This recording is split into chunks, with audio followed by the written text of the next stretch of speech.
Hey everybody, I'd like to thank everyone for their feedback on the Leap Motion video that I did a couple weeks ago.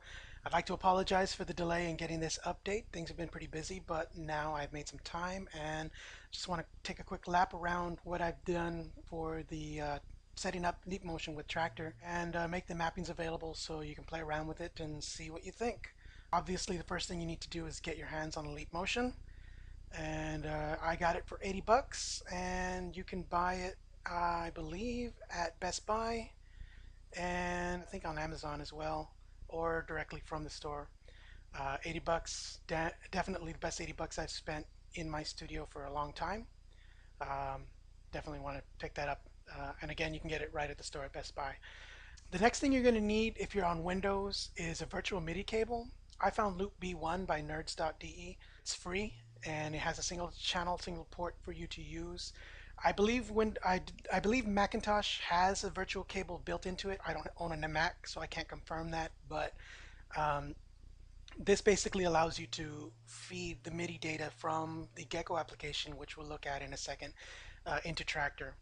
I don't know if you can remove this. If anybody knows a way Windows can communicate with Traktor through the Geco software, I'd love to hear from you because it would be nice to have one less thing running when I'm doing this. But let me know. The next thing you need to do is launch the Leap Motion software so that you can get to the Geco program. Airspace is basically the app store for Geco, and it's where you launch the different applications. Comes with a couple of demos, really cool game, drop chord, a lot of fun. And this is the one you want, Geco. It was 10 bucks when I bought it. I believe it still is. You definitely want to get your hands on that because you're going to need it if you want to convert the Leap Motion signals to MIDI. So I'll just launch that here. And when that pops up, here is the interface for Geco. So I'm going to close Airspace. And this is it. This is the software that interprets the Leap Motion hand signals and converts them to MIDI. And if I put my left hand in, you can see immediately it registers feedback, and depending on what you do with your hands, it'll translate that into signals. And so this is where everything happens. And what I've done here is you get a couple of different parameters to play with, everything from just your hand being present to the position of your hand, even to pitch inclination, roll, and yaw inclination. Uh, Pretty detailed. If you're dexterous, you can definitely get away with a ton of configurations. I am not very coordinated, so I kept things simple, as you can see here, just a couple of parameters mapped. And I'll start with basically just a hand presence, which is kind of key here. Uh, if you place your hand in the space of the leap motion, it's going to detect that your hand is there and send an on or off position here. So this bar here is either going to be on or off. So if I put my left hand in with my fingers closed, that's on and off. And if I put my left hand in with my fingers open, that's a different on and off signal. So you could potentially use this to launch different types of controls. So here I could do one type and this is another. But for simplicity, and while I'm still trying to get figured out with the coordination, I went ahead and linked them together. So if my hand is in there, whether my hand is open or closed, it's going to send MIDI message 20 with an on value. So if my left hand is closed, it's sending here MIDI message 20 on, MIDI message 20 on. And I'm sending that on channel 2, just for good measure. So in Traktor, I only need to handle channel 2, MIDI message 20, and I can assign that to turn on the effects, and we'll see that in a minute. Next, the same thing with the right hand. I'm doing left and right. I'm sending channel to message 30, so controller message 30 will come on, and that's what I'm using for the beat masher, we'll see. And then I've got the left and right position, where you go left and right.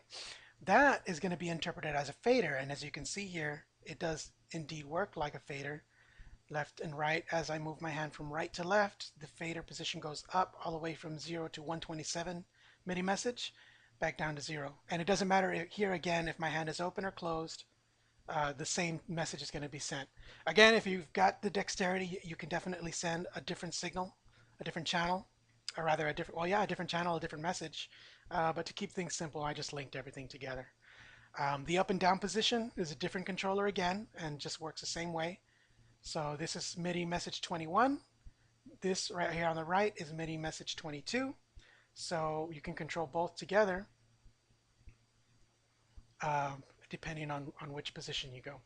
And the right hand, all I just have is up and down because the beat masher, I really only want to control just a single parameter, which is the knob value of the beat masher, which we'll look at in a second.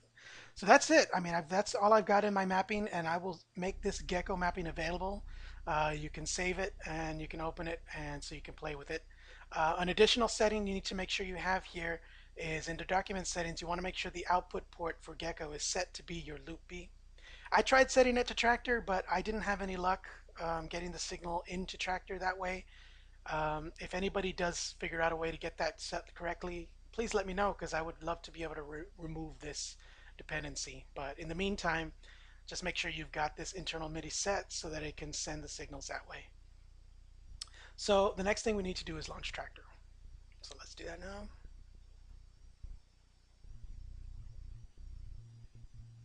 Once Traktor's running, what we need to do is go into the settings and you want to go to controller manager.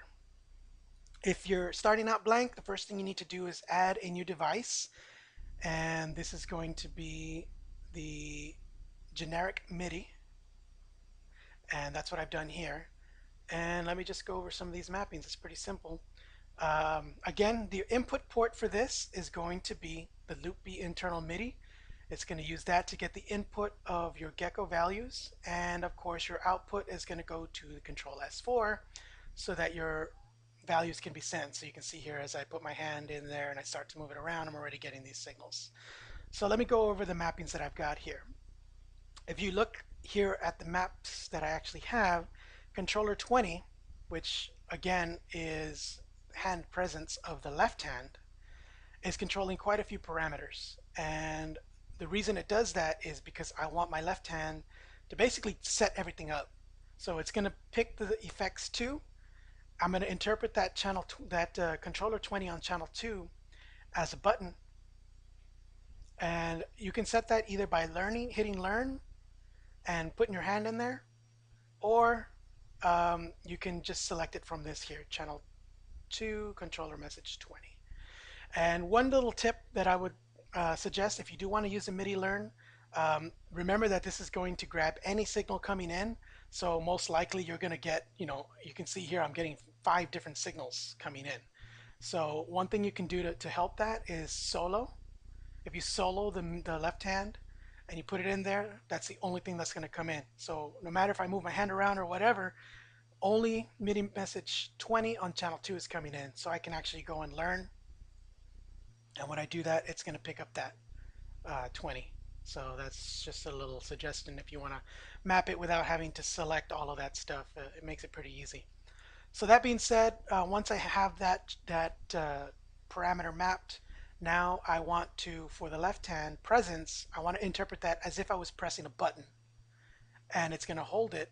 And for effects number 2, which is this one here, I want it to select ice verb. So that's what I've got here. So if I've got another mapping, or I'm doing some of the effects, and I'm say doing a tape delay, and I've got whatever set, once I put my left hand in, it's going to act as if I was pushing a button and selecting ice verb. So I put my left hand in, and there you go. In addition, I also have the unit mode to select to group. So if I'm in here and I'm doing a single and I'm set it to delay, and I'm playing around with that, and I want to put my left hand in, it's going to automatically set it to group. It's going to select ice verb, and it's going to set everything up for it there. So there you go.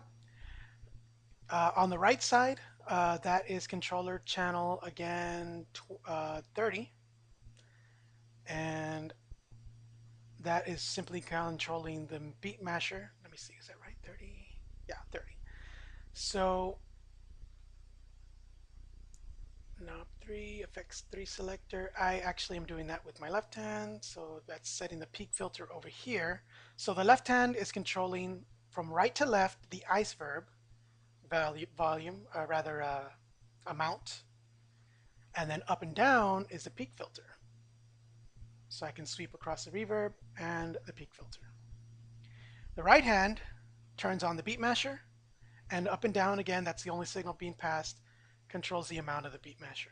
So if I put both hands together, I can control the reverb amount, the peak filter amount, and then also the beat masher amount. There you go.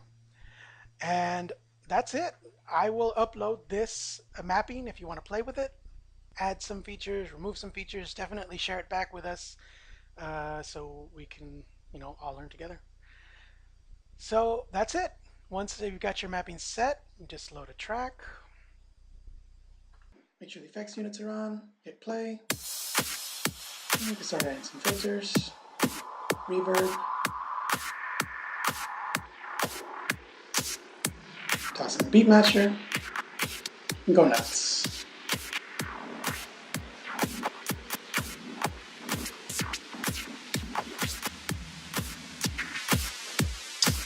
And that's it. Subscribe to my YouTube videos if you want to check out more of my remixes and mashups. And of course, be sure to visit djcelaram.com for all the latest. Thanks a lot, guys. We'll see you next time.